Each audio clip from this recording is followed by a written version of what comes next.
আল্লাহু আল্লাহ জিকির করো, নূর নবীজির কালমা পড়ো, এক আল্লাহকে সিজদা করো, দম থাকিতে তারি ডাকো। আল্লাহু আল্লাহ আল্লাহু আল্লাহ আল্লাহু আল্লাহ। কেউ যাবে বাজারে আমার জন্য কাফন কিনে আনার জন্য, কেউ যাবে গরম পানি রেডি করতে, জীবনের বিদায়ের গোসল আমাকে চিরতরে দিয়া বিদায় দেওয়ার জন্য। এমন এক হালাত হবে রে ভাই, আমার লাশ ঘর থেকে নামায় দিবে আমার মা, আমার সন্তান, আমার স্ত্রী। বলে তাড়াতাড়ি ঘর থেকে লাশটা নামাইয়া দেও, এই লাশ ঘরের মধ্যে রেখে পাহারা দেওয়া যাবে না।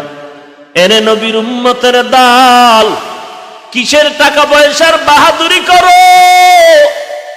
বরফের আব্দুল কাদের জিলানী রাস্তা দিয়ে হাঁটতেছেন, একটা কুকুর সামনে দাঁড়ায় গেল। কুকুর ডাক দিয়ে কয়, বড় পীর, আমার একটা প্রশ্নের জবাব দিয়া যাও, তুমি ভালো নাকি আমি ভালো, জবাব দিয়া যাও। কুকুর কথা বলতে পারে না, ইমানদারের বিশ্বাস আল্লাহ যদি তৌফিক দেয়, শক্তি দেয়, পারে না।